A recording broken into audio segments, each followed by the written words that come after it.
Baik, kita mulai ya. Bismillahirrahmanirrahim. Assalamualaikum warahmatullahi wabarakatuh. Alhamdulillahirrahmanirrahim. Allahumma salli wa sallim ala sayyidina Muhammad wa ala alihi wa sahbihi ajma'in, amma ba'du.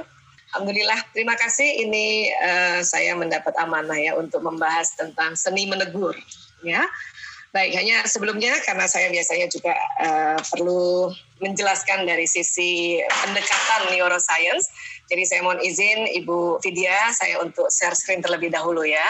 Kita mulai ya, bismillah, kita mulai. Ya, seni menegur anak dengan bahasa cinta. Ya, jadi menegur itu ada seninya rupanya ya, Masya Allah ya. Ya, karena orang bijak mengatakan menegur bukan karena benci, memuji tanpa menjadikan lupa diri ya, sehingga menegur ada caranya dan memuji juga ada adabnya ya. Jadi ini perlu kita pahami ya. Baik, apalagi anak-anak yang dalam perkembangannya ya tentu perlu mendapat arahan, bimbingan dari orang tua, baik orang tua sesungguhnya ya Bapak Ibu dan juga orang tua yaitu Bapak Ibu guru. Jadi kalau kata MH Ainun Najib, ya bapakku satu, ibuku satu, orang tuaku 1000. Ya termasuk di 1000 itulah juga Bapak Ibu guru ya, dan juga orang tua yang ada di sekeliling ananda kita ya. Baik, dan kemudian juga ya adab menegur kekeliruan atau kesalahan orang lain ini ternyata menurut Imam Syafi'i yaitu jika seseorang menegur kesalahanmu di saat hanya berdua, itu bermakna dia ikhlas dan inginkan kamu menjadi baik. Ya. Dan jika seseorang menegur kesilapanmu di khalayak ramai, itu bukannya karena inginkan kamu menjadi baik, tapi dia menghinamu. Jadi ini untuk kita pada umumnya kalau kita ingin menegur kekeliruan atau kesalahan orang lain itu berdua saja ya, atau ya bersembunyi, termasuk anak-anak. Dia bertengkar dengan adiknya dan kita ingin menegur kekhilafan ananda ini ya kakaknya kita ajak panggil sini gitu. Ntar berdua aja baru bisik-bisik ya, atau nanti ada teknik-teknik berikutnya ya, tapi inilah ya adab menegur. Termasuk juga menegur teman kita, menegur ya pasangan hidup. Ya, selama ini kalau saya seminar saya selalu ingatkan untuk menegur terutama pasangan hidup itu bila hanya berdua saja. Ya, karena itu artinya kita ingin memberikan masukan agar menjadi lebih baik. Tapi kadang-kadang ya ada orang menegur di depan orang lain atau misalnya ada WA group ya, orang ditegur di situ. Itu sebetulnya niatnya ingin menghina itu. Ya. Tapi alasannya iya kan saya ingin menegur dia supaya lebih baik ya. Nah, ini harus kita pahami ya. Siapa Imam Syafi'i? Imam Syafi'i adalah ulama besar ya. Beliau lahir di Gaza, Palestina 150 Hijriah. Sekitar 767 Masehi dan beliau wafat di Mesir tahun 819 Masehi. Ya. Jadi ini harus dipegang nih, ya patokan ini dulu. Oke, baik berikutnya. Ya, nah tentu orang tua adalah panutan terbesar, ya. Dan kemudian ya sebelum menegur anak harus membuat kesepakatan peraturan bersama anak. Karena kalau belum bikin peraturan pada anak, misalnya ya anak pegang gadget untuk bermain. Sekarang kan pegang gadget bukan hanya untuk bermain ya, untuk belajar pun pegang gadget ya. Ibu bikin kesepakatan, misalnya 1 jam kah, 2 jam kah, atau mungkin ada 3 jam. Dan anak setuju pada saat itu.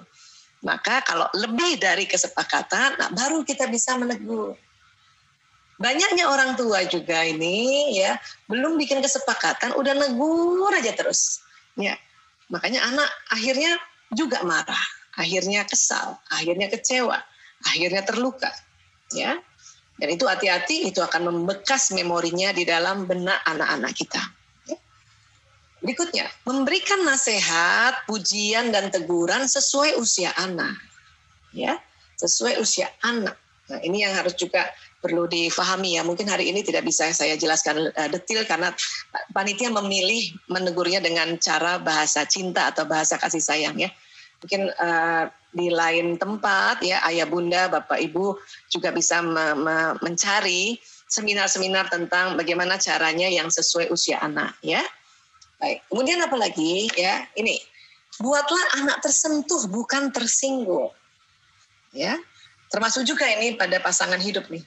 Buat pasangan hidup tersentuh bukan tersinggung. Ya. Tersentuh dan tersinggung bukannya sama Bu Aisyah, dia kena bendanya kena, iya.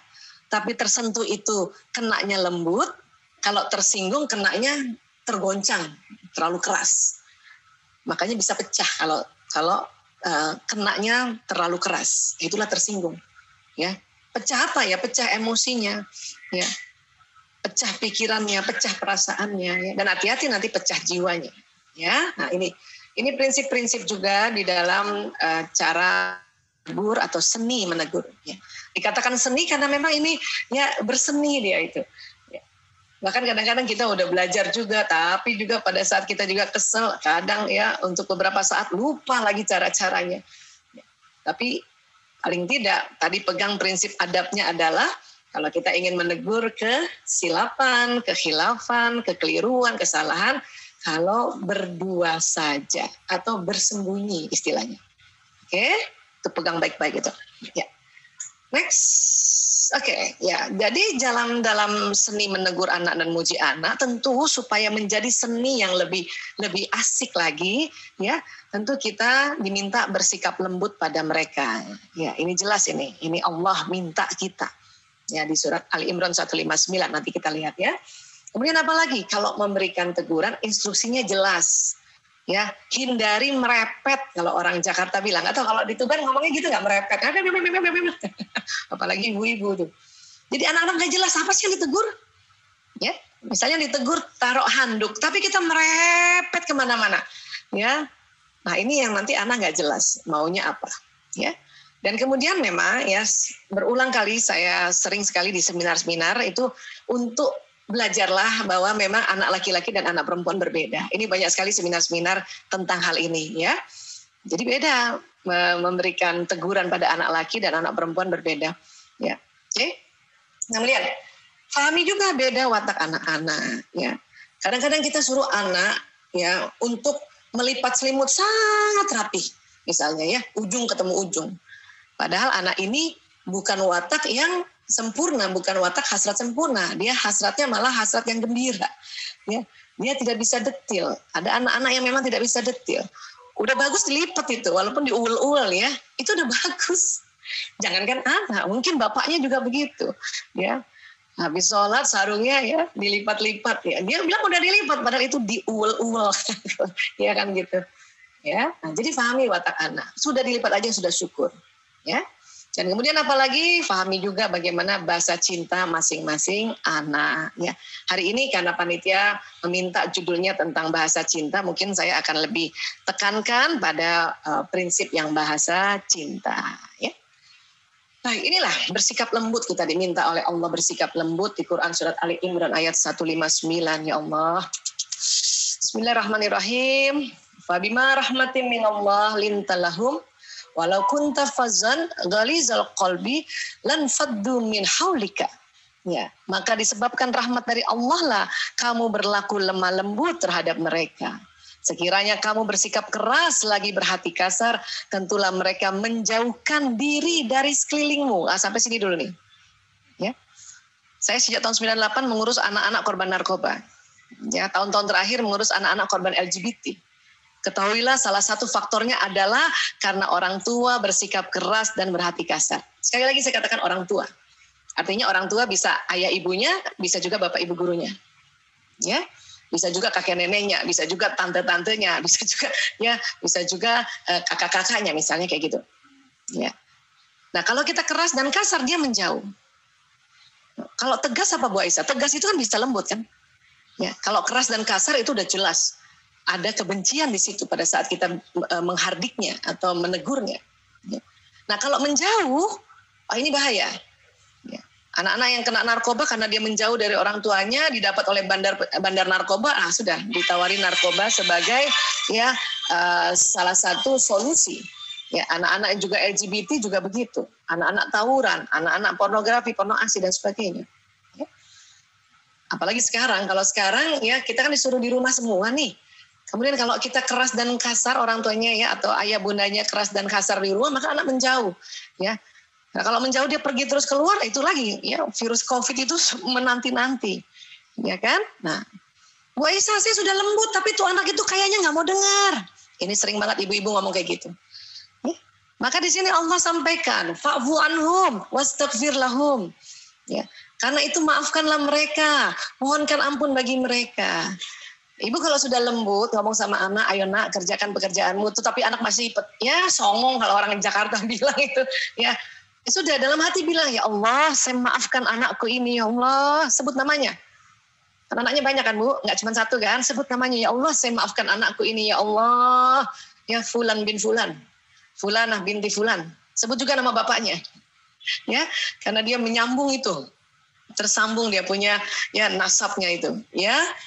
Dan mohonkan ampun ya bagi mereka, ya Allah ampuni dia. Ya.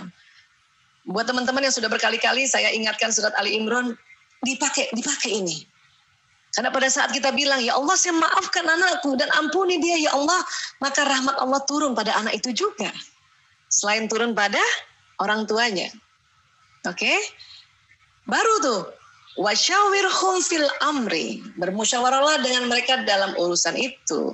Ya, faiza azamta fatawakkal 'alallah innallaha yuhibbul mutawakkilin. Ya. Kemudian apabila engkau telah membulatkan tekad, maka bertawakallah pada Allah. Sesungguhnya Allah menyukai orang-orang yang bertawakal kepadanya. Ya. Ini waduh, ini keren banget Ali Imran 159, dan ini bukan hanya untuk anak, ini juga bisa untuk pasangan. Ini juga bisa untuk pimpinan kepada timnya, ya. Oke, atau untuk kita kepada sahabat kita. Ini makanya ini harus sering diulang-ulang nih biar masuk di dalam benak subconscious mind-nya kita ya. Jadi sekali lagi sebelum ajak musyawarah anak-anak ya, dalam artian juga ya, musyawarah itu kan dalam artian juga menegurnya atau juga memberikan masukan, itu ada beberapa langkah sebetulnya. Satu, memohon rahmat Allah untuk kita bisa lemah lembut. Ingat, lemah lembut bukan bawaan lahir bapak ibu terhadap anak kandung. Ya. Justru kadang orang lain bisa lebih cepat lemah lembut sama anak kita. Kalau kita nih aslinya nih, ibu-ibu sama anak, kepengennya cepet aja buru-buru. Ya cepetan, ayo bangun cepetan, maunya begitu. Ya. Bisa jadi ibu guru atau pak guru sama anak kita nih, ya jauh bisa lebih cepat lembutnya. Tapi bapak ibu guru juga belum tentu juga sama anaknya bisa lebih cepat lembutnya. Makanya dititipkanlah dalam belajar ini ada kepada bapak ibu guru, kepada orang lain kan gitu. Ya. Makanya ya buat bapak ibu yang sudah bisa lembut pada anak sendiri, itu berarti rahmat Allah turun. Ya. Untuk itulah kita minta, ya Allah, misalnya kita mau menegur anak dan kita udah kesel banget, nah itu udah cepat-cepat istighfar dulu, astagfirullahaladzim, ya Allah, astagfirullahaladzim, ya Allah mohon lemah lembut, ya Allah, mohon lemah lembut, ya Allah, mohon lemah lembut. Jadi minta lemah lembut. Satu, ya. Susah-susah amat sih Bu Aisyah lemah lembut. Saya emang orangnya udah kayak gini. Saya ini orangnya keras memang. Orang tua saya keras. Hati-hati. Ya, ini Allah sudah wanti-wanti. Ingatkan kita. Sekiranya kita kamu bersikap keras lagi berhati kasar, mereka menjauh dari sekelilingmu. Kalau anak-anak menjauh, walaupun di rumah dia bisa menjauh. Ya, makanya dia akan dekat sekali dengan gadgetnya. Dan di situ tuh banyak hal yang berguna juga di gadget itu sebetulnya, tapi karena dia menjauh, karena sedang kesel pegang gadget, sedang marah pegang gadget, maka dia akan mengakses hal-hal yang negatif, bisa seperti itu ya. Oke. Kemudian apa lagi? Minta dulu ya, kita memaafkan dia dulu. Ya Allah, saya maafkan anakku ya Allah, kemarin udah janji main gadgetnya cuma 2 jam, kenapa ini lebih ya Allah. Nah itu minta, maafkan ya Allah, sebut namanya ya. Dan langkah ketiga, mohonkan ampun baginya. Karena bapak ibu itu, terutama ibu, adalah perantara ya antara anak dan Allah Subhanahu wa Ta'ala. Jadi, ya Allah ampuni dia, ya Allah ampuni dia. Barulah ajak musyawarah. Nah ini. Dan pada saat musyawarah, ada kesepakatan lagi yang terbaru, yang terrevisi, ya sudah, ya lakukan itu. Jangan selalu terpaku pada peraturan kemarin.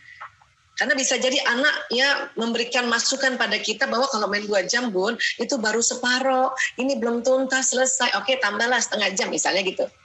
Ya kan? Nah, kalau sudah seperti itu, ambil keputusan, makanya kita diminta apa? Tawakal ya. Apabila kamu telah membulatkan tekad, bertawakallah pada Allah. Ya. Nggak usah juga ragu, aduh nanti salah nggak ya? Ya udah tawakal. Hasil itu memang tawakal pada Allah. Kenapa? Karena Allah menyukai orang-orang yang bertawakal kepadanya. Masya Allah. Ya. Oke, ini udah jelas sekali ini. Landasannya jelas kan. Ya. Baik, nah sekali lagi, ini otak manusia ini itu banyak sekali hal yang luar biasa di dalamnya. Otak manusia terdiri dari otak besar, otak kecil, terbagi dua, belahan kanan, belahan kiri. Ini saya sering berkali-kali bilang.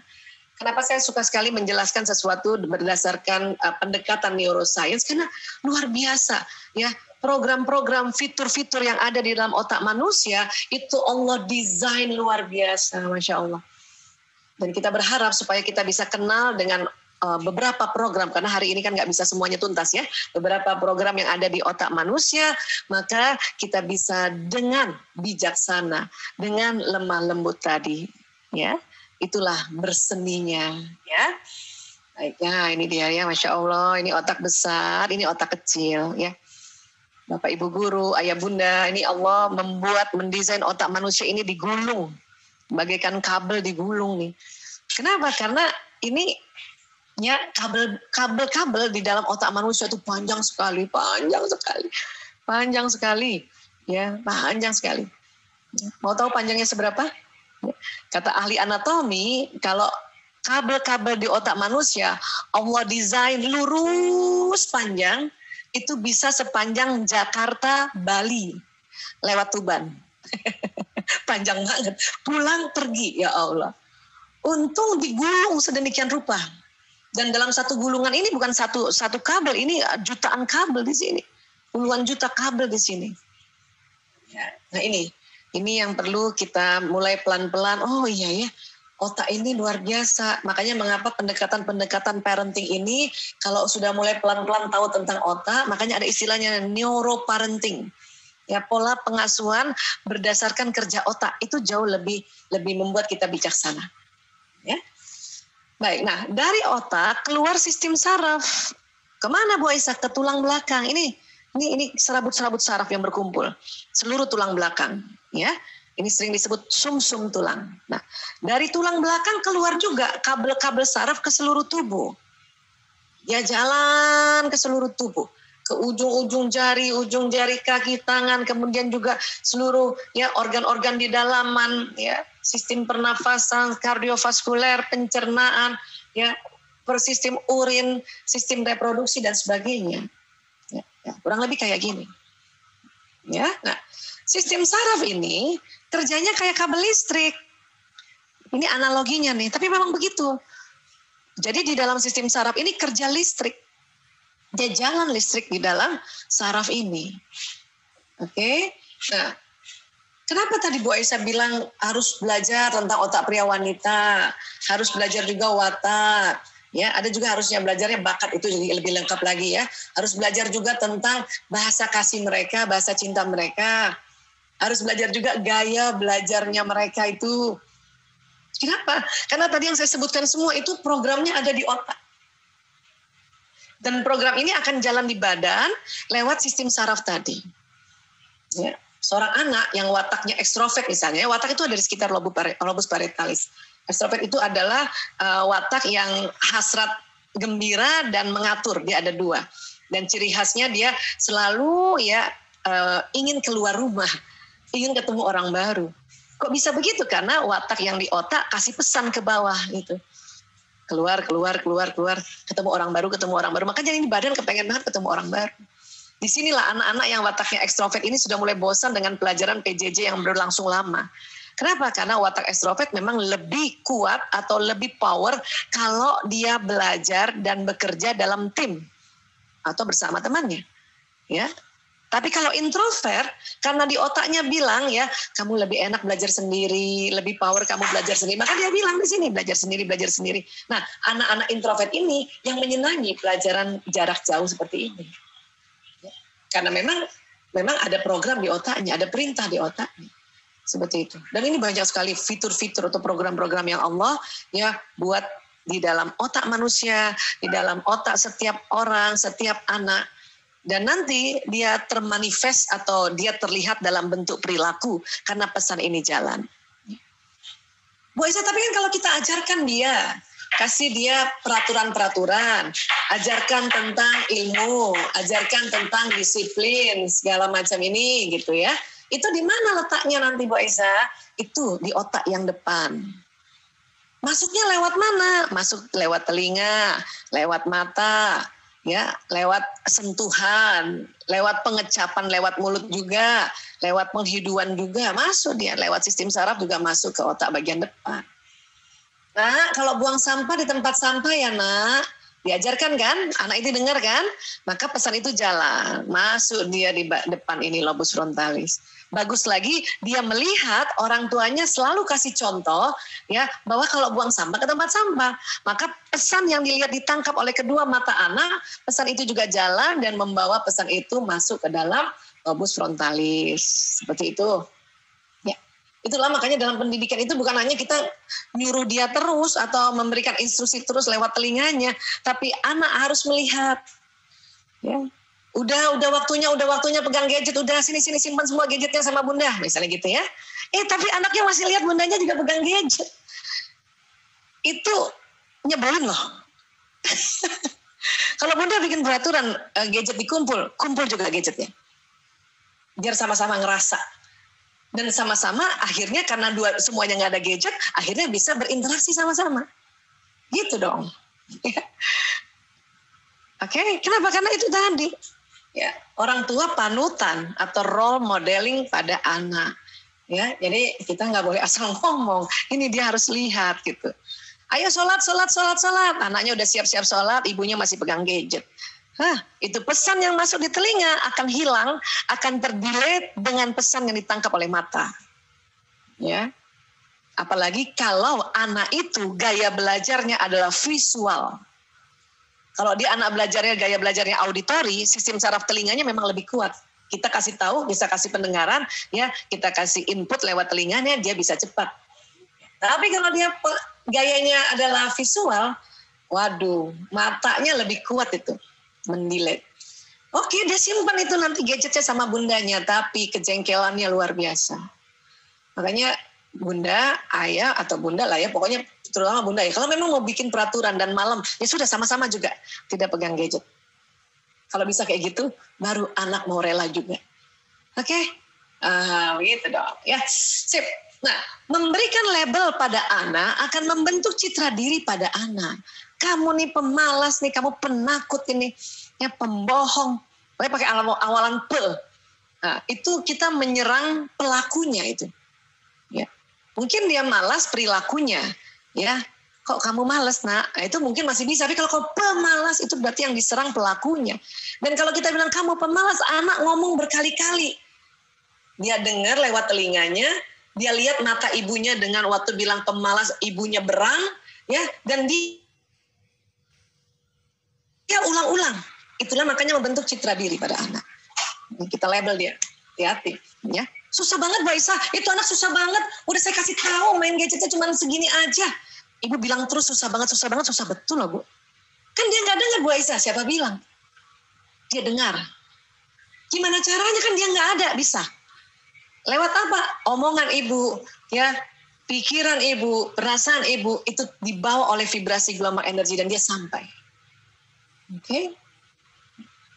Oke, ya ini ya, hati-hati cap label nih. Ini saya wanti-wanti untuk ya melabel anak kita. Ya, kalau misalnya ibu cuma dalam hati ya, kok anak saya malas ya, itu masih mendingan tuh. Ya, kok anak saya malas ya, kenapa ya? Terus langsung kita ingat, ya astagfirullahaladzim. Tolong omongan dalam hati itu juga tidak diulang-ulang. Kenapa? Karena dia bisa jalan juga. Ya, kok anak saya asal bunyi kalau ngomong ya. Ya udah ngomong aja gitu, terus ya astagfirullahaladzim. Ya. Insya Allah dia memang begitu wataknya, dia penggembira, makanya kalau ngomong dia langsung ngomong dulu, abis ngomong baru dipikirin. Ada anak yang begitu, ada anak dipikirin dulu baru diomongin. Nah itu watak itu. Oke? Nah ini dia, hati-hati label ya.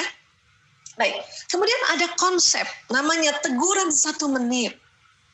Ya, dan ini saya pakai ini. Maksudnya apa Bu Aisyah? Kalau ada kekhilafan, kekeliruan, negur tapi 1 menit aja. Bunda, bisa kamu negur 1 menit?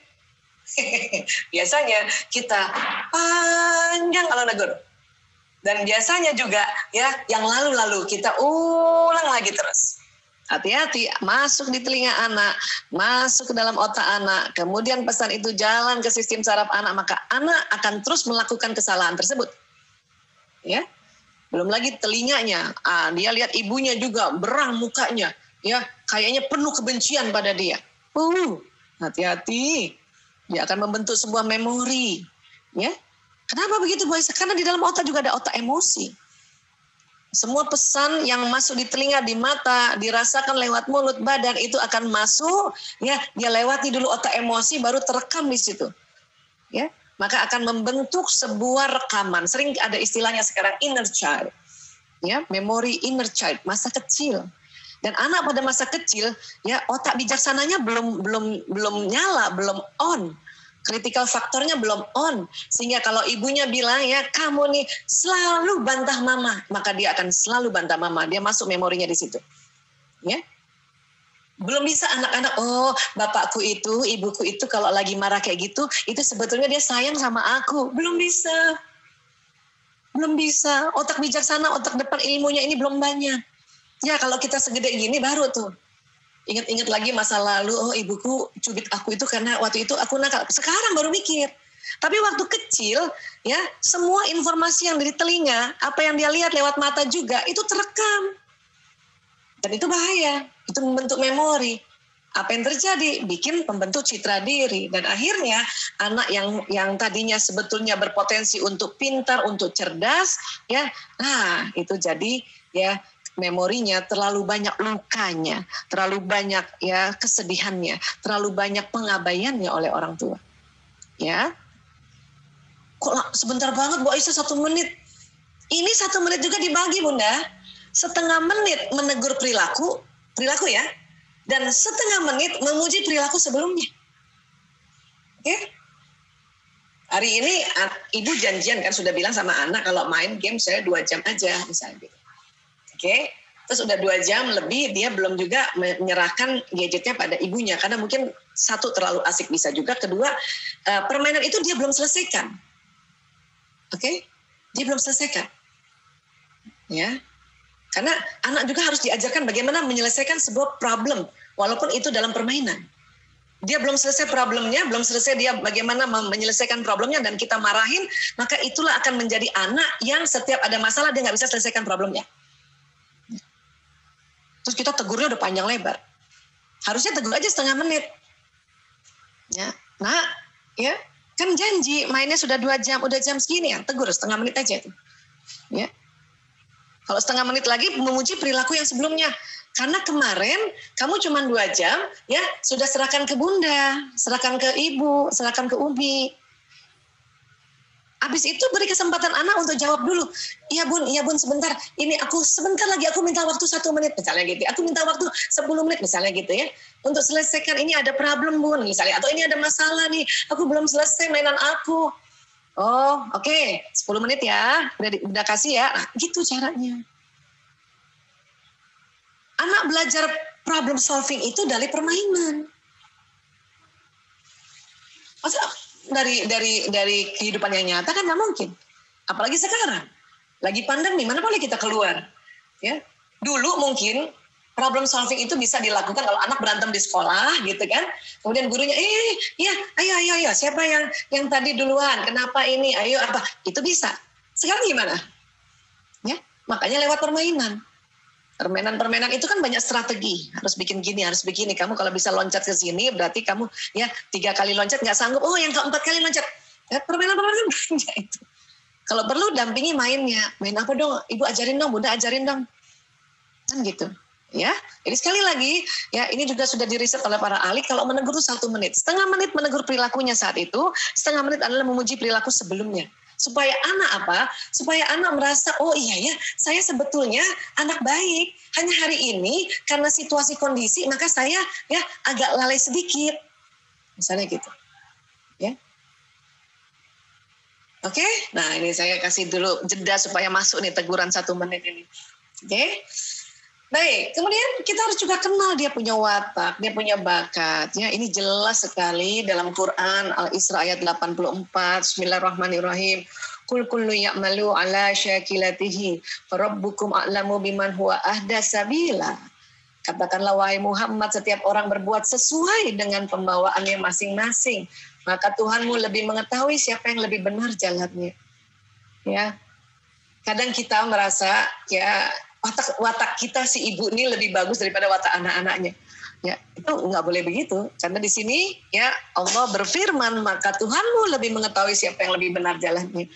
Artinya apa? Kita harus menghargai watak anak-anak. Watak anak pertama, watak anak kedua, bakatnya anak pertama, bakat anak kedua, bahkan juga pasangan kita. Bahkan watak diri kita sendiri.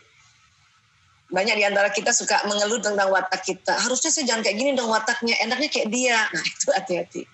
Ya. Saya sering sampaikan kepada diri saya, pada anak-anak juga, nak, terima dulu watakmu, nak. Ya. Bikin ijab kabul dengan watakmu. Ya. Ya Allah, saya terima watakku, ya Allah. Seorang yang damai, ya Allah.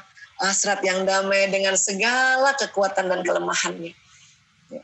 Dengan segala ketakwaan dan kefasikannya. Gitu, karena memang di surat Asy-Syams, ya, ayat 8 dikatakan Allah mengilhami sebuah jiwa itu jalan kefasikan dan jalan ketakwaan. Ya, oleh para ilmuwan itu dia artikannya ya kelemahan dan kekuatan. Terima aja dulu. Karena otak ini kalau diterima dia senang. Ya. Sama kita juga menerima, ya Allah, anakku yang pertama wataknya selalu hasrat gembira, ya Allah. Saya terima dia, ya Allah, dengan watak yang Engkau berikan, ya Allah, dengan segala kekuatan dan kelemahannya, ya Allah. Sehingga kalau anak pertama saya bikin lelucon, bikin sesuatu kelemahan, saya sampai senyum aja. Sekarang sudah terima. Tapi bukan dibiarkan. Tetap kalau ada kehilafan, saya tegur. Lah kenapa? Teguran 1 menit. Ya Allah, Bu Isa ini masih pengen negur, masih belum puas. Kalau kita kayak gitu, itu bahaya nanti. Kenapa? Anak luka, anak terabaikan. Ya, maka dia mempunyai memori inner child yang buruk, nanti bahaya. Oke? Nah, sip. Sekarang, bahasa kasih sayang atau bahasa cinta. Apa sih itu, Bu Aisyah? Ya. Cara yang digunakan seseorang untuk mengungkapkan rasa kasih sayang dan rasa cinta di dalam dirinya kepada orang lain. Ternyata banyak orang tua bilang, saya sayang sama anak saya. Tapi nanti anaknya ditanya, kamu rasa nggak bapak ibumu sayang sama kamu? Enggak. Kenapa? Karena pengungkapan rasa kasih sayang dan rasa cintanya diterima anak berbeda. Ya. Jadi ternyata bahasa kasih sayang, bahasa mawaddah warahmah atau bahasa cinta itu berbeda-beda. Antara si ibu dengan si bapak beda, bapak ke ibu beda, ibu ke anak pertama beda-beda itu. Masa sih beda bahasa? Iya. Ini risetnya juga tahunan ini, ya. Dan dalam Islam itu jelas di Ar-Rum ayat 22. Bismillahirrahmanirrahim. Wa min ayatihi khalqus samawati wal ard wa ikhtilafi alsinatikum ya wa alwanikum. Nah ini bahasa dan kulit masing-masing. Inna fi dzalika la ayatil lil alimin. Ya, jadi bahwa ya ini memang sebuah tanda-tanda kebesaran Allah, yaitu memang berbeda. Berbeda apa? Berbeda bahasa, ya, dan berbeda warna kulit, berlainan-lainan bahasamu. Nah, ini masih banyak sebelumnya, termasuk saya sebelum melihat sebuah penelitian tentang bahasa kasih sayang, kita hanya menganggap bahwa bahasa berbeda itu antar negara. Ya, ternyata enggak. Itu saking detailnya juga, termasuk bahasa tubuh, istilahnya body language itu beda. Termasuk juga ternyata terungkap lagi bahasa mawaddah warahmah itu beda. Ya. Dan sesungguhnya pada yang demikian itu benar-benar terdapat tanda-tanda bagi orang-orang yang mengetahui. Jadi kalau memang kita mau tahu ya sebuah tanda-tanda kekuasaan Allah selain menciptakan langit bumi dan berlainan bahasa, memang harus tahu, harus belajar memang. Ya, nah inilah yang basic daripada kita mempelajari bahasa, terutama saat ini bahasa kasih. Satu saat mungkin kita belajar tentang body language, bahasa tubuh, ya, bagaimana bahasa tubuh orang yang menolak setiap apa yang dikasih tahu, bagaimana bahasa tubuh orang yang menerima, itu juga basicnya Ar-Rum ayat 22. Ya. Baik, berikutnya ya. Nah, di dalam otak juga ada namanya batang otak. Ini dia. Di daerah tengkuk itu, di belakangnya batang otak itu otak kecil. Ya. Batang otak ini salah satu kerjanya apabila dia tegang, dia akan mempunyai respon fight or flight, serang atau kabur. Ya. Allah menciptakan batang otak ini untuk melindungi manusia dari serangan luar. Kalau lagi jalan-jalan keluar, tiba-tiba ada rampok, ada copet, maka batang otak yang bekerja. Otak lain nggak bekerja, batang otak bekerja. Sehingga tubuh fight or flight. Tiba-tiba, walaupun misalnya itu pencopetnya besar, tiba-tiba kita punya kekuatan tonjok dia, kita fight dia, atau kita lari kabur. Bahkan ya misalnya ada anjing kejar kita, tiba-tiba kita bisa lari, kita loncat tembok yang tinggi banget. Dan kalau itu pada saat kita normatif itu nggak bisa. Ini batang otak yang bekerja. Dia besar ini. Power. Otak yang lain nggak bekerja dulu. Allah kasih seperti ini. Nah, tapi pada saat pandemi seperti ini, ya bukan di luar rumah batang otak bekerja. Pas kita di dalam rumah, ini batang otak juga bekerja. Ya, jadi kaku, jadi tegang. Kenapa? Kita khawatir virus ini kan masuk ke dalam rumah. Ya. Dan ternyata juga anak-anak, banyak sekali anak-anak, kalau bertemu bapak ibunya, batang otaknya tegang. Maka dia selalu kepengen juga fight or flight. Dia bantah orang tuanya, atau dia kabur, dia malas, sudah, kunci kamar. Itu berarti batang otak yang tegang. Batang otak ini sering diistilahkan otak reptil. Ya, sifat reptil kita ada di sini, sifat ular, sifat buaya ada. Ya, kita kalau ketemu ular itu nggak marah. Ular itu kalau kita terlalu dekat, dia fight. Kalau agak jauh dia lari. Kan gitu. Oke? Batang otak ini bisa dirilekskan dengan salah satu cara yang efektif adalah menggunakan bahasa cinta yang sesuai otak anak itu. Kemudian dalam otak juga ada bagian otak namanya kelenjar pituitary. Di sini tempat hormon bahagia dan hormon cinta. Sini ada. Ada berapa jenis itu ya tentang hormon bahagia dan cinta. Ada istilahnya dopamin, oksitosin, serotonin, endorfin. Ya, mungkin nggak usah dihafal ya Bun. Ya, kita asal tahu aja bahwa di otak kita, ya kalau mau tahu tempatnya apa di pertemuan dua alis, coba ayah bunda bapak ibu ya, pegang pertemuan dua alis. Ya, tadi kalau Bu Vidya minta pegang sudut bibir, ini pertemuan dua alis. Pertemuan dua alis agak naik ke atas. Itu kalau dibor ke dalam pertemuan dua alis itu ada kelenjar pituitary. Di situ tempatnya hormon bahagia dan cinta. Makanya kalau kita sakit kepala, tanpa terasa kita ginikan kepala kita, kita pijat-pijat supaya apa? Supaya hormon bahagianya keluar, hormon endorfin, hormon rasa nyaman keluar, atau hormon penghilang rasa sakit keluar. Makanya kita suka banget pijat-pijat sini, ya. Nah, dan hormon bahagia juga bisa keluar dengan apa itu tadi, tersenyum, ya. Seperti tadi Bu Vidya sampaikan, kita suruh senyum, tarik kanan kiri bibir 1 sentika 2 sentika. Tahan 7 detik harusnya tadi. Tahan minimal 7 detik. Nanti hormon akan jalan, dia keluar lewat dari tempatnya ini, ya, dia akan masuk ke dalam pembuluh darah, masuk ke jantung, jantung memompa dan dia jalan ke seluruh tubuh. Dan makanya badan ini dia rasanya senang, sangat nyaman. Oke? Ya. Banyak cara sekali hormon bahagia bisa keluar, namun kaitan hormon bahagia dengan batang otak saat ini, saya katakan saat ini, dalam pendekatan neuroparenting adalah dengan tahu bahasa cinta atau bahasa kasih masing-masing anak. Oke? Baik, nah kemudian ada teori ya namanya baterai kasih sayang. Ini salah satu guru kami, guru hipnoterapi kami, namanya Pak Adi Wegunaman. Dia memberikan sebuah konsep, ya analogi di dalam otak itu bahwa setiap manusia itu ada baterainya. Kita era sekarang kalau ngomong baterai, ngomong charging itu lebih paham orang. Makanya dikasih pendekatan ini. Ya, ada 5 baterai di dalam otak masing-masing.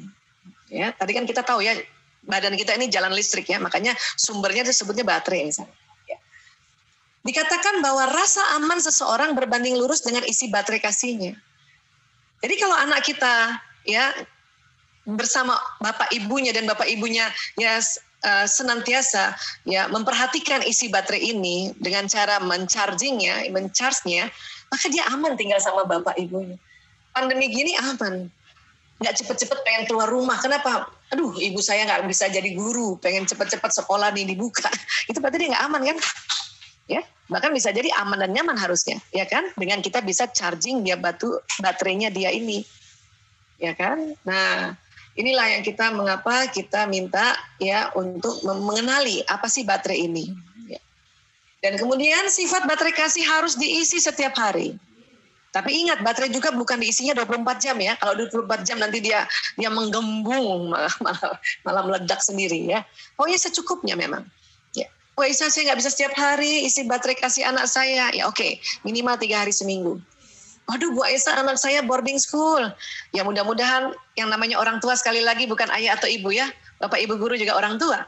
Makanya mudah-mudahan kita berharap Bapak ibu guru juga membantu mencharging baterainya anak-anak. Ya. Untuk itulah makanya orang tua termasuk ayah bunda Bapak ibu guru ya, saya senang mensosialisasikan konsep 5 baterai cinta ini ya. Oke. Nah, penyimpangan perilaku adalah indikasi isi baterai sudah mencapai batas kritis minimal. Kalau ada anak membangkang, ada anak memukul, ada anak mencubit, ada anak ya termasuk berbohong ya, ada anak juga misalnya pelit banget, ada anak membuli temannya, itu berarti baterainya sudah mencapai batas kritis minimal. Hati-hati. Kalau berkepanjangan maka ya bisa menjadi korban narkoba, korban LGBT, korban pornografi, porno aksi. Ya ini namanya yang saya sampaikan pendekatan efisien atau efektif ya dengan cara mengetahui ini. Okay? Nah, jadi kira-kira baterai itu di mana Bu Aisyah ya? Memang tidak dibayangkan seperti baterai yang manusia punya ya, tapi kita analogikan saja, kita perkirakan saja ya, kan kita boleh memperkirakan karena bukan apa-apa, di otak itu luar biasa. Kalau dijelaskan secara detail itu sangat kompleks ya, butuh waktu bertahun-tahun. Oke? Jadi diumpamakan baterai itu ada di daerah lobus parietalis ini. Dan di sini juga bersemayam program-program watak. Ya. Makanya kenapa baterai atau cara pengungkapan rasa kasih sayang anak-anak itu berbeda, karena watak yang berbeda ya, di dalam sini. Jadi di sini ada 5 sebetulnya. Tapi diharapkan sebisanya di-charge di umur tertentu. Dan di umur tertentu juga kita nge-charge-nya nggak perlu 5-5-nya, tetapi kita cari yang namanya baterai kasih sayang primer atau yang pertama dan utama, ya. Oke, nah, supaya apa? Ada listrik yang jalan di sistem saraf. Ya. Sehingga apa? Sehingga kalau ada listrik, ada baterai yang penuh, ada listrik yang jalan, maka batang otak jadi rileks. Ya. Kemudian dia punya hormon-hormon dopamin dan kawan-kawannya yang keluar dari pituitari itu keluar dengan lancar. Sehingga kalau bundanya misalnya memberikan nasihat sesuatu lewat telinga, itu dengan gampang jalan listriknya di badan, sehingga badan ini melakukan apa yang diminta oleh orang tuanya. Ini makanya saya bilang efektif. Ya. Terus gimana dengan hubungannya baterai kasih sayang dan bahasa kasih sayang atau bahasa cinta tuh gimana sih Bu Aisyah? Nah, jadi umpamanya ini baterai itu kan kalau dibikin teori fisika, kimia fisikanya kan dia berjejer gini ya. Nah ini di charge-nya, baterai kasih sayang ini di charge-nya dengan bahasa kasih sayang atau bahasa kasih, atau orang bilang juga bahasa cinta, apapun itu. Atau kalau saya lebih senang bahasa mawaddah warahmah ya. Ini kan hanya penamaan saja, tergantung siapa yang menemukan waktu itu merisetnya di awal-awal ya. Nah apa saja sih sebetulnya? Ya, jadi baterai ini di-charge dengan bahasa kasih sayang, ya. Ada yang namanya kata-kata pendukung, atau ada juga bilang kata-kata penegasan, ya. Waktu yang bersama, sentuhan fisik, pelayanan, dan menerima hadiah. Ini 5-5-nya. Ingat ya, 5-5-nya semua orang suka. Ini yang saya mau luruskan nih, karena banyak merasa, saya juga suka ini, Bu Aisyah saya juga suka ini. Ya memang 5-5-nya suka. Tapi ya, urutan dari 5 ini itu beda-beda. Ya, baterai pertama anak saya, yang pertama namanya Mas Lanang, tadi Bu Vidya menyebutnya ya, Lanang, Priok, Kakung, Jaler, Ragil. Ragil ini perempuan Bu. Ya, Lanang, Priok, Kakung, Jaler ini semuanya Lanang KB. Nah, Lanang baterai pertamanya itu adalah kata-kata pendukung. Baterai keduanya adalah menerima hadiah. Ya, baterai ketiganya pelayanan, baterai keempatnya sentuhan fisik, baru baterai kelimanya adalah waktu yang bersama.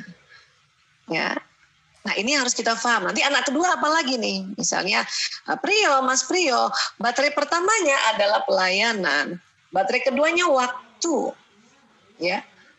Baterai ketiganya baru misalnya dia menerima hadiah. Baterai keempatnya yaitu sentuhan fisik. Baterai kelimanya kata-kata pendukung. Itu kita bisa lihat nanti lama-lama kalau sudah belajar nih.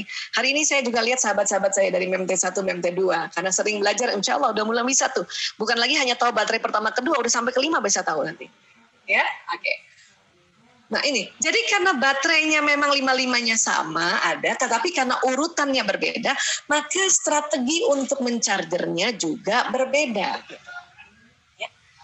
Gimana caranya Bu Aisyah untuk men-charge ini? Kalau anak-anak kita itu baru lahir, ya, sampai umurnya kurang lebih 3 tahun atau 4 tahun. 4 tahun ini peralihan, ya. Setiap hari di-charge-nya 5-5-nya. Nggak cuma 1, 5-5-nya. Misalnya ada punya anak umur 1 tahun nih, atau baru 2 bulan, atau baru 2 tahun, atau 2,5, atau 3 tahun nih ya, 3 tahun mungkin masuk PAUD. Ya, bunda-bunda PAUDnya juga harus nge-charge 5-5 nih. Apa sih yang di-charge? Ya itu kata-kata pakai pendukung. Udah puji belum di hari ini? Ya, udah sama-sama waktu bersama main sama dia belum? Sudah peluk dia belum? Sudah cium dia belum? Udah kasih pelayanan dia belum? Masakkan makanannya atau siapkan makanannya. Kalau ibu nggak bisa masak lah, ibu siapkan makanannya dan dia lihat. Ibunya yang ambilkan piringnya, ibunya suapin, itu pelayanan. Ibunya yang mandikan, ibunya yang pakaikan baju, itu pelayanan. Sudah kasih hadiah belum? Nah, ini terus terang, ya, karena saya juga baru menemukan konsep ini 4 tahun terakhir, 5 tahun terakhir, ya, saya terus terang waktu anak-anak kecil ini yang kurang menerima hadiah. Menerima hadiah. Ya, karena saya pikir menerima hadiah itu nggak usah setiap hari. Ya, dan ternyata menerima hadiah bukan karena kita belikan hadiah, bukan. Pokoknya ada kata-kata, misalnya kita bikinkan bubur susu, terus kita bilang sama anak kita, sayang, kakak, ini hadiah dari bunda, ya, bubur susu. Habis itu kita suapin. Nah, pada saat itu aja sudah 2 baterainya. Sudah bikinkan hadiah dan kita melayani. Kemudian kita pangku dia sambil kita peluk, sudah kena 3 baterainya. Waktu bersama-sama, tenang-tenang aja. Jangan terburu-buru, kasih makan anak sambil main-main kurang lebih setengah jam misalnya kan, itu waktu yang bersama. Ya, di sela-sela waktu suapin kita memberikan kata-kata pendukung, itu juga nge-charge baterai ini kan 5-5-nya, gampang kan? Ya, Bu Aisyah saya kerja Bu Aisyah, nah inilah konsekuensi ibu bekerja di luar rumah. Ya. Kalau gitu gimana Bu Aisyah? Ya malam hari, capek banget Bu Aisyah, memang begitu konsekuensi. Karena sebetulnya ini pekerjaan utama kita untuk ya mendampingi, membimbing, melindungi ya dan membina anak-anak. Pekerjaan itu buat ibu-ibu ya, itu bukan nomor 1. Ya, oke? Nah, oke. Sekarang jadi udah sampai dari lahir sampai 3 atau sampai 4 tahun lah ya, itu transisi. Ini 5-nya di charge. Ya. Kapan anak-anak bunda misalnya ada 1 minggu, ada 2 atau 3 baterai bunda nggak charge, maka dia rewel banget. Rewel, guling-gulingan, kalau lagi marah guling-gulingan, bisa jambak-jambak bundanya, bisa pukul-pukul bunda. Berarti itu baterainya ada yang nggak ke-charge itu, ya. Oke. Waduh Bu Aisyah, anak saya udah 7 tahun Bu Aisyah, telat nih Bu Aisyah. Nggak ada kata telat. Pokoknya kalau sudah 4 tahun ke atas atau paling nggak 5 tahun ke atas, sampai anak kita usia sekarang, barangkali ada yang SMA, ada yang sudah kuliah, ya, tetap masih kita bisa charge baterainya. Bagaimana caranya? Ya, tidak usah 5-5-nya. Karena nggak mungkin juga 5-5-nya juga ya. Maka carilah baterai primer. Yang di ujungnya nih yang mana dia? Ya. Bagus lagi baterai kedua. Jadi ada 2 baterai yang di-charge. Itu bagus kalau ideal ya. Tapi kalau nggak cuman bisanya 1, ya sudah 1. Kenapa? Karena dengan dia nge-charge baterai yang pertama, maka otomatis baterai berikutnya ter-charge. Ya. Baterai lain gimana Bu Aisyah? Masa kita nggak charge juga, tapi nggak perlu setiap hari. Kenapa? Karena dia akan dapat dari sini, ya, dari yang baterai primer. Oke. Kalau ayah bunda baru pertama kali mendengarkan seminar ini, mungkin di awalnya masih agak ya berbayang-bayang apa sih maksudnya Bu Aisyah ini. Ya. Tapi nanti kalau sudah 2-3 kali dengarkan, oh gitu, nah, gitu. Oke. Terus taunya anak saya baterai primernya kata-kata pendukung, waktu bersama sentuhan fisik, pelayanan atau menerima hadiah, gimana Bu Aisyah? Perlu kejelian memperhatikan kebiasaan mereka tiap hari. Ya, mungkin udah di usia 3-4 tahun sudah bisa terlihat dia punya kebiasaan. Tapi ingat usia 3 dan 4 tahun itu masih 5-5-nya di charge ya. Ya. Jadi kita perlu dengan jeli memperhatikan mereka 5 hal ini. Ya. Ini memang butuh waktu. Nggak ada cara cepat Bu Aisyah. Ya, namanya juga ibu-ibu ya, pengennya cepat-cepat aja ya. Ini harus mengingat-ingat kebiasaan dia. Oke? Ya, kata-kata pendukung. Ya, kata-kata pendukung itu termasuk pujian, dukungan, keberpihakan. Ada ahli mengatakan word of affirmation atau kata-kata penegasan yang menegaskan pujian kita. Jadi harus diucapkan maksudnya. Ya, ada kebiasaan mereka. Nanti kita akan bahas contoh-contohnya. Ya, oh ini kenapa kesini? Oke? Oh, seloncat. Jadi pada saat kita misalnya ya melihat atau memperhatikan dengan jeli kebiasaan anak yang baterai primernya kata-kata pendukung ini kurang lebih kayak gini deh ya. Jadi anak ini setiap hari ya, anak-anak yang ini nih baterainya yang ini biasanya senang memuji, merayu orang tua dan mengapresiasi dengan sigap. Dikasih sesuatu oleh bundanya, terima kasih bunda, terima kasih umi ya. Atau misalnya ada dipuji oleh orang lain kah, oleh teman bundanya atau budenya, dia dengan langsung bilang terima kasih, nggak perlu lagi orang tuanya bilang ayo bilang terima kasih ya, bunda cantik banget, tante cantik banget gitu. Aku cantik nggak? Itu kemungkinan besar baterai primernya adalah kata-kata pendukung atau kata-kata penegasan. Artinya kalau dia memuji kita harus dengan senang hati. Terima kasih anak, alhamdulillah, masya Allah, tabarakallah. Ajarkan anak kalau dipuji katakan masya Allah, tabarakallah, alhamdulillah. Kamu juga cantik, nak, kamu juga pintar. Ibu, aku hebat nggak? Alhamdulillah, masya Allah. Iya nak, kamu hebat. Cuma cukup sehari sekali ngomong gitu aja dia udah kecas loh bu. Bukan 24 jam kita omongin dia hebat, kamu hebat, kamu hebat. Bukan gitu. Sekali lagi kalau baterai dicas 24 jam kan dia bocor bu. Ya, oke. Nah ini. Ya butuh ini sebetulnya, atau dia cerita tentang apa yang dia lakukan kalau dia udah besar ya, seperti anak saya yang pertama Mas Lana kan baterainya ini nih, dia sudah jadi dokter, dia sekarang menggantikan saya di tempat rehabilitasi sebagai dokter anak-anak pecandu narkoba. Kalau pulang dia cerita, bu tadi ada pasien gini bu, aku biniin dia bu, hebat nggak aku? Alhamdulillah nak, masya Allah, memang anak ibu hebat nih, alhamdulillah. Udah gitu aja bu. Karena banyak ibu-ibu kayaknya segan banget muji anaknya gitu. Dalam hatinya, apaan sih. Lebih banget ini anak. Ya, memang ini harus dilatih ya Bu. Ya, baik. Nah, jadi buat anak-anak yang baterai primernya kata-kata pendukung, dia pengen sekali ya setiap hari diberikan kata-kata pendukung. Atau tadi minimal seminggu 3 kali. Ya, saya waktu di awal-awal melatih bikin ambil kertas, ini buat Lana, ini buat Prio, misalnya satu-satu bikin tabel, udah puji belum ya hari ini, udah ngedukung belum ya hari ini. Gitu. Oke, bisa paham ya? Terus dia ini nggak perlu ditemenin nggak misalnya Lanang itu, karena baterainya dia misalnya baterai yang ketiga ya, ini bukan baterainya Lanang, ini cuma contoh ya, baterai yang ketiga mungkin ditemeninnya nggak usah setiap hari, dia sebulan sekali aja ditemenin berdua aja kita. Dia cukup. Tapi kalau nanti ada anak yang baterai primernya waktu berkualitas yang pertama, itu ditemeninnya setiap hari, paling nggak 15 menit, setengah jam, ngobrol berdua aja. Gitu. Oke? Sekarang, apa yang terjadi bila anak-anak ya tidak terpenuhi, suka ngejek dan menjelekkan orang lain? Jadi kalau ada anak kita ya jelek-jelekin adiknya aja, ngejek-ngejek aja, pokoknya ngejek, itu berarti baterai primernya yang kata-kata pendukung sudah mulai lowbat itu. Ya. Jadi ini kita orang tua ini harus jeli terhadap anak-anak yang mengungkapkan bahasa kasih dengan cara yang berbeda bahkan terbalik. Ya, pokoknya kelihatan aja kalau ada orang, jangankan anak-anak, kalau ada orang dewasa suka sekali jelek-jelekan orang lain dan gak ada alasan yang tepat, bisa jadi dia kasihan banget baterainya ini, baterai kata-kata pendukungnya, pujiannya itu lowbat. Ya, mungkin jarang di-charge oleh orang tuanya dulu atau oleh pasangannya gitu ya. Maka ya kita bantu sebagai sahabat nge-charge baterainya dia.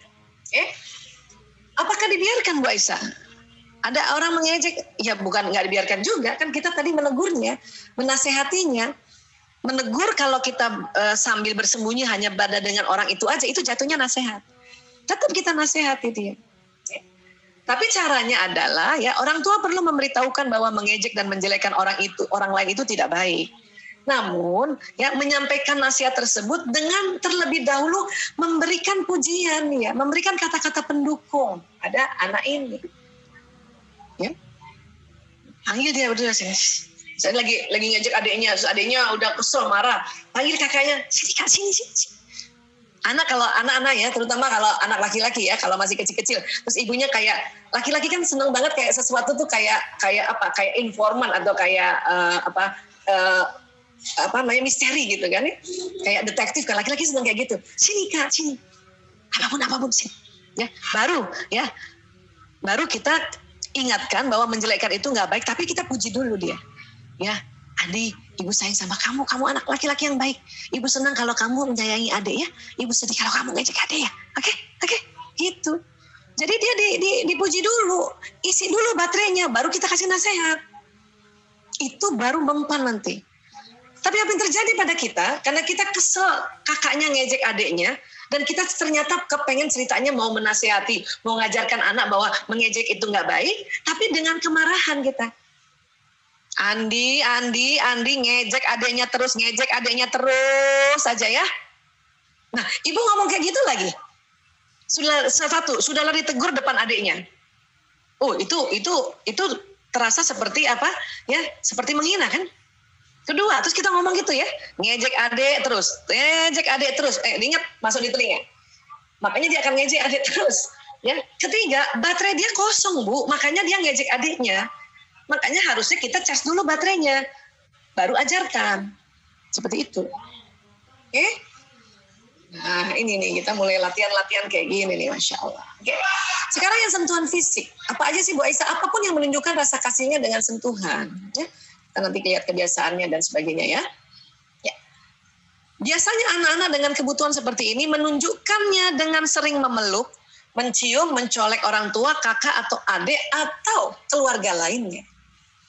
Jadi kalau ada anak kita, mulai umur 3 tahun saja atau 4 tahun saja, dia selalu peluk kita duluan. Kalau ada tamu, dia yang salaman duluan. Atau palingnya dia colek-colek duluan tamu itu, gitu ya. Itu bisa jadi dia baterai primernya adalah sentuhan fisik. Tentunya kalau anak mencium kita, memeluk kita, kita juga harus dengan akrab atau dengan gembira peluk dia. Hati-hati, ada ibu karena geli dipeluk-peluk terus, dia tepis tangan anaknya. Siapa sih? Itu yang bikin anak sedih banget dan takut banget. Atau seorang ibu marahin anaknya dengan dipukul pantatnya. Dengan kekerasan ya, dengan kebencian kan, dengan kekerasan. Itu sakit hati sekali itu. Kenapa? Karena bahasa kasih dia adalah sentuhan fisik, tapi dengan sentuhan fisik itu ibu tidak memeluknya dengan kelembutan, tapi dengan kekerasan. Itu ingat terus. Bahaya. Jadi orang yang baterai primernya adalah sentuhan fisik, maka kita charge itu setiap hari. Ya. Pokoknya minimal sehari sekali lah. Kalau nggak sempat ya sehari 3 kali. Udah sentuh, udah peluk belum gitu. Ya. Kalau dia sudah besar gimana Bu Aisyah? Dia udah mahasiswa dan laki-laki pula, kita ibunya nggak enak kayaknya dipeluk. Dia usap-usap aja punggungnya. Usap-usap, uyel-uyel kepalanya, tepuk-tepuk bahunya gitu. Maka dia akan terisi semuanya. Perlu dipuji nggak? Perlu juga, tapi nggak usah setiap hari karena dia bukan butuh setiap hari baterai primernya kata-kata pendukung. Seminggu sekali kah, 2 minggu sekali, ya seperti itu. Oke, sudah mulai ada gambaran di sini? Mudah-mudahan sudah mulai ya. Ya, terus jadi yang namanya memeluk atau sentuhan fisik ya ini tadi dipeluk, colek pipinya, dirangkul, usap rambutnya, dicium, ya, dikelitik-kelitik kalau masih kecil, apalagi kitik-kitik gitu. Mainnya sambil guling-gulingan, itu ya, sambil waktu kelitik-kelitik itu pakai bahasa-bahasa yang lucu, meong gitu. Ini adanya gitu misalnya. Nanti ada lagi anak yang ketiga yang hampir sama, mungkin baterai pertamanya sentuhan fisik kita. Ya, waktu kitik-kitik kita, misalnya gitu. Itu anak-anak juga suka gitu. Oke? Nah, apa yang terjadi kalau baterainya lowbat? Suka mencubit, menggigit dan memukul. Ya? Makanya ya, ini biasanya dilakukan ke adik atau kakak, atau saat di luar rumah bisa jadi juga sama temennya ya. Sekarang kan lagi nggak di sekolah ya. Coba kalau nanti pas sekolah ada anak yang suka cubit, gigit atau memukul temennya, itu berarti baterai sentuhan fisiknya sudah mulai lowbat, jangankan ya, mungkin sudah kosong banget itu. Terus gimana dong cara kita menegurnya? Ya. Ingat ya tadi semua tegurannya ya, adab-adab teguran ya. Panggil cuman berdua dan ingat cuman 1 menit saja, setengah menit tegur perilakunya, setengah menit lagi puji sebelum-sebelumnya dia selama ini baik. Terus menegurnya ya, jika anak suka memukul adik atau temannya, katakanlah bahwa Anda tidak suka jika ia memukul temannya atau adiknya. Katakanlah hal tersebut sambil merangkul atau mengusap-usap kepalanya. Karena ini akan membuat kebutuhan psikologisnya terpenuhi, ya. Sambil peluk, jadi kita sambil meluk sambil kita ya peluk aja. Kalau perlu cium, maka baterai dia terpenuhi. Terus baru ibu omongin, nasehatin, Itu masuk. Selama ini apa yang terjadi? Karena kita merasa bahaya, kakaknya pukul adiknya, udah langsung dimarahin. Ya, Andi, kamu terus-terus mukul adikmu, terus-terus. Ada kalimat gitu lagi, terus-terus. Maka dia akan terus-terusan mukul adiknya. Dan kita menegurnya depan adiknya juga, walaupun mungkin adiknya itu bayi. Itu terhina itu. Oke? Dan baterai dia kan lowbat. Belum apa-apa kita sudah marahin lagi dia. Belum dicas baterainya, sudah kita marahin lagi dia. Tambah jadi. Besok bukan lagi mukul nyubit. Ya, double dia. Ya, jadi ajak sini. Latihan tuh, sini. Mumpung masih kecil, yuk. Yang udah gede-gede memang udah terlanjur gede, tapi tetap juga pakai dengan cara-cara memang sesuai umur ya. Sini, peluk. Ya, peluk. Karena kita juga nenangin diri, kita peluk sambil peluk itu ya kita pakai tadi surat Ali Imran 159, ya Allah saya maafkan anakku ini ya Allah, ampuni dia ya Allah gitu. Baru bilang, nak, ibu sedih kalau kamu mukul adik ya nak. Dia baru paham nanti dia. Ya. Nah, sekarang berikutnya ya, dikit lagi ya. Waktu berkualitas bersama. Ini senang ditemani untuk mengerjakan sesuatu, ya. Kita lihat kebiasaannya apa dan semuanya ya. Oke. Jadi anak yang seperti ini, ya, suka mendampingi orang tuanya dalam melakukan sesuatu. Misalnya ketika menonton TV, merapikan barang-barang atau membaca koran. Ibu perhatikan deh, kalau anak ibu nih yang masih kecil-kecil nih, ibu lagi ngerjain sesuatu, tiba-tiba dia datang masuk, nggak ada omongan, masuk aja terus duduk di samping kita. Nggak ngomong juga, cuma liatin aja. Nah, itu ciri khas dari anak yang baterai primernya adalah waktu yang berkualitas bersama. Dia duduk aja. Kadang-kadang ibu-ibu suka, jangan sini, kotor. Kamar, ya, masuk. Oh, itu sedih banget.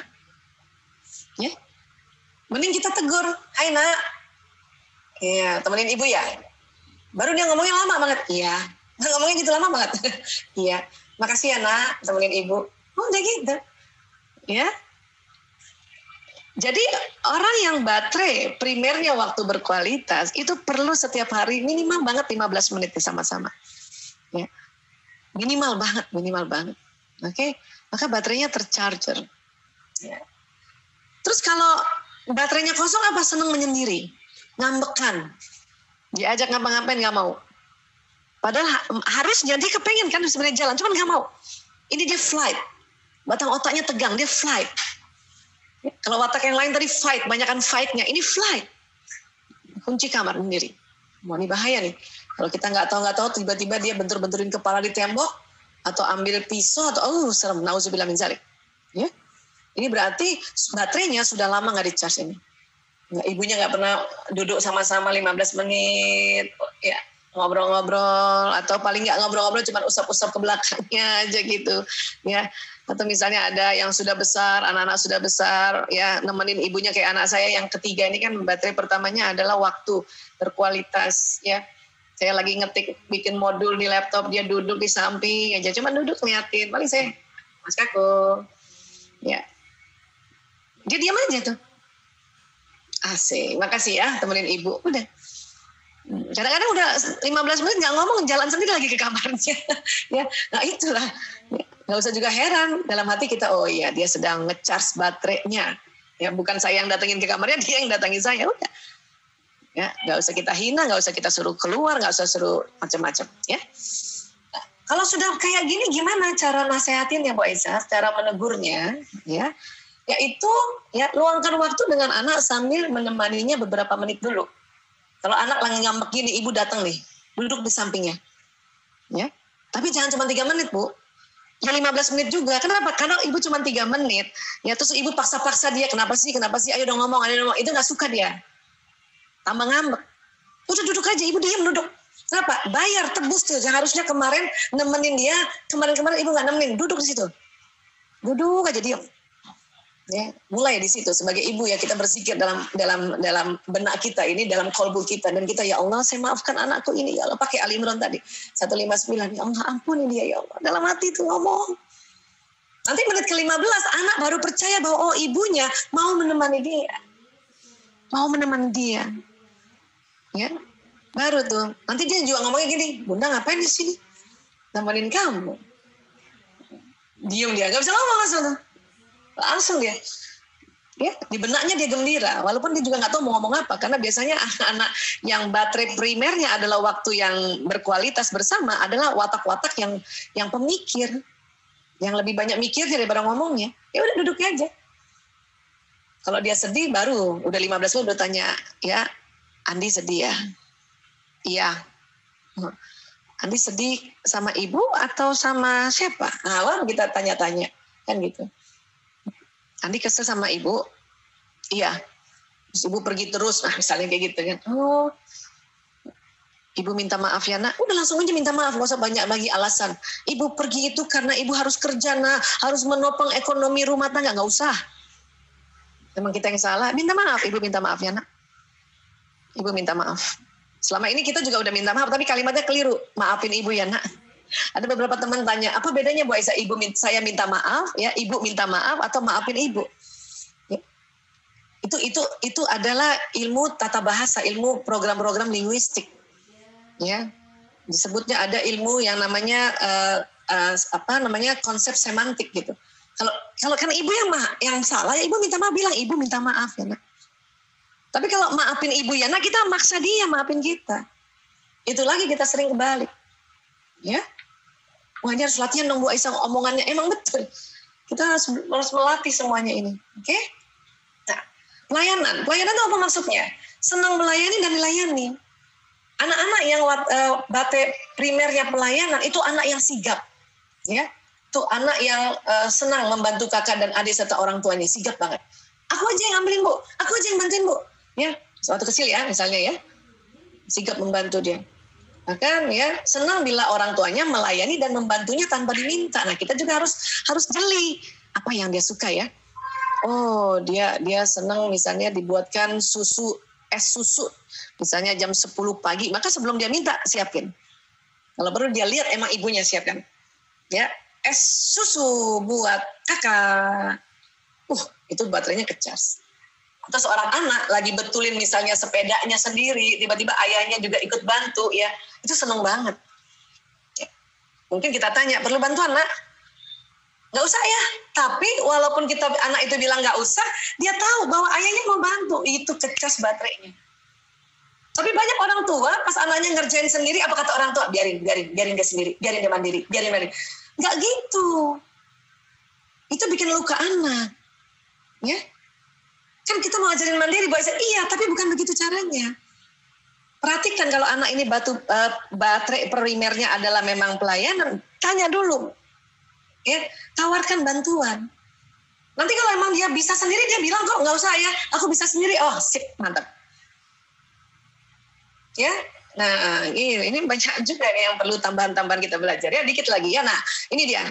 Ya, perumpamaannya kalau baterai pertamanya pelayanan, isi itu. Nanti baterai berikutnya diisi. Ya, dia suka dipeluk nggak? Suka, tapi nggak setiap hari. Sebulan sekali aja dipeluk atau seminggu sekali. Ini yang sudah 5 tahun ke atas ya. Kalau masih kecil sampai 3 atau 4 tahun tetap harus 5-5-nya dicas ini. Ya, nggak boleh keliru nih. Oke? Nah, kemudian ya apa yang terjadi? Kalau misalnya baterainya kosong ini, dia suka nyuruh-nyuruh orang dengan kasar. Nah, misalnya teriak-teriak ya. Aku mau minum. Itu berarti baterai dia itu udah mulai kosong tuh. Dan apa juga ya, menjadi bossy, ya, dan senang membuli adiknya atau temannya. Ya, ini. Pokoknya kalau ada anak suka bully, ya, itu bisa jadi dia baterai primernya pelayanan itu mulai kosong. Ibu bapaknya terlalu membiarkan dia terlalu mandiri dengan alasan supaya dia mandiri, supaya dia disiplin dan sebagainya. Ya, tidak pernah dia melihat bahwa ibunya memang sengaja ambilkan piringnya untuk melayaninya, ambilkan nasinya untuk melayaninya. Nggak pernah dia lihat itu kosong, maka dia membuli adik atau temannya. Ya, nah ini dia nih. Oke, nah sekarang gimana caranya? Caranya ya orang tua melayani atau membantu tanpa diduga dan tanpa diminta itu tadi. Ya. Sebelum-sebelumnya ya, jangan pas lagi dia udah kosong kan, ini pasti akan ada perubahan perilaku yang tadi ya. Nah itu pun misalnya nih contoh ya, Mbak aku mau minum, misalnya minta sama khadimat kita dengan keras ya. Kita sebagai ibunya jangan langsung ngomong yang santun, bukan begitu. Turun, kita jadi ibunya turun, ambilkan minum, baru kasih dia, ini nak. Itu kan dia tanpa diduga loh, kok ibunya yang ambilin. Nah, itu baterainya kecas. Baru kita nasihati. Ya, Bunda senang membantu nak, ya setiap orang harus saling bantu, tapi ngomongnya yang baik ya nak ya, nggak memaksa ya nak ya, nah, gitu misalnya. Oke? Nah ini banyak sekali kekeliruan kita ini, makanya pelan-pelan lah kita belajar agar apa? Agar kita betul-betul ya bisa punya seni menegur yang lebih cantik, lebih asik lagi. Ya? Oke, dan terakhir hadiah. Ya, apapun yang diberikan akan dijaga dengan baik sekalipun buatan sendiri nih. Ciri-ciri khasnya juga, ya. Ciri-ciri khasnya anak ini adalah suka memberi sesuatu pada ibunya, walaupun itu karyanya dia sendiri. Ya, DIY, DIY ya. Misalnya dia bikin tulisan-tulisan buat Bunda, I love you Bunda, dan hampir setiap hari ya, maka anak ini biasanya adalah anak yang baterai primernya adalah menerima hadiah atau memberikan hadiah. Dan juga suka mengumpulkan sesuatu, apalagi kalau diberikan oleh orang tuanya dikumpul-kumpulin. Ya. Apa yang diharapkan sebetulnya oleh mereka ya? Dia ingin ya apabila ibunya diberikan sesuatu bentuknya kertas atau apa, ibu menyimpannya dengan baik. Kadang banyak ibu-ibu cuma oh iya bagus, habis itu dilempar ditaruh sembarangan, itu dia sedih. Ya. Dan dia juga ingin ibunya juga membalas, palingnya ya bikin aja bu tulisan-tulisan juga. Ya, love you too, my son, kasih ke dia. Dia akan kumpulin tuh. Saya akan kumpulin. Bu Isa, tapi anak saya suka juga kok kayak gini. Setiap hari nggak? Nggak sih ya, 3 bulan sekali ya. Betul, kan setiap anak baterai memberikan hadiah tetap ada. Cuman karena mungkin baterainya bukan yang primer, mungkin ketiga atau keempat atau kelima, maka dia memberikan kayak begitunya tuh 3 bulan sekali, 2 bulan sekali gitu. Tapi kalau yang pertama itu ciri khas banget, hampir setiap hari. Katakanlah seminggu mungkin ya bisa 3-4 kali dia begitu. Ya. Oke. Nah, jadi kalau hadiah baterai primer, saya katakan baterai primer kita charge juga hadiah yang diberikan dari anak kita simpan baik-baik dan kita juga membalasnya entah sesuatu yang tidak perlu dibeli ya. Kita bikin tulisan juga berikan kayak ke dia lagi atau mungkin ya kayak Mas Lanang tuh baterai keduanya tapi dia hadiah ya, waktu kecil dia suka sekali petik kembang kasih ke ibunya, ibu Isa taruh dengan baik ya, kemudian cepet-cepet Bu Isa ke ini lagi ya, ke dapur, apa yang dia suka waktu itu, dia suka banget minum susu gitu ya, bikinkan susu ini Mas Lanang gitu, itu tukeran hadiah namanya. Ya, dan sampai besar pun kalau ada orang yang baterai primernya hadiah itu suka sekali ngasih oleh-oleh ke orang, ya suka sekali kemana-mana pasti bawa oleh-oleh, ya itu hadiah. Oke, apa yang terjadi kalau kosong, pelit dan tidak suka berbagi? Kalau ada orang pelit banget, ada anak nggak suka berbagi, berarti baterai hadiahnya lobet, kosong. Ya, gimana cara menasehatinya? Kasih hadiah dulu. Orang tua perlu memberitahu dengan memberikan hadiah terlebih dahulu, walaupun hadiahnya itu kecil-kecil ya. Baru ya, sayang ini hadiah untuk kamu. Nah, jangan kecas baterainya kan? Ya, Bunda sayang sama kamu. Boleh kita tambahkan kata-kata pendukung ini? Ya, kenapa? Siapa tahu memang dia baterai keduanya juga kata-kata pendukung kan bisa ya. Ya, kamu lihat kan setiap orang suka berbagi. Besok kalau ada teman pinjam mainan, kamu kasih ya. Jadi besok kalau Raihan mau pinjam mobil-mobilan, kamu pinjemin ya nak. Tapi kasih hadiah dulu. Iya boleh. Ini yang boleh mainan yang boleh dipinjemin orang, yang ini aja, ini nggak boleh. Ya terserah, nggak apa-apa. Nggak apa-apa juga. Kenapa? Karena ada anak yang memang dia tahu ini yang dia klasifikasikan ini yang boleh pinjam, ini nggak usah karena ini mempunyai nilai-nilai yang lebih baik, atau misalnya nilai-nilai yang memori yang baik karena ini dari ayah aku, dari ibu aku gitu. Atau karena ini ada 2 jenis mainan, jadi udah ini satu, ini boleh adik mainin. Itu boleh. Kayak gitu.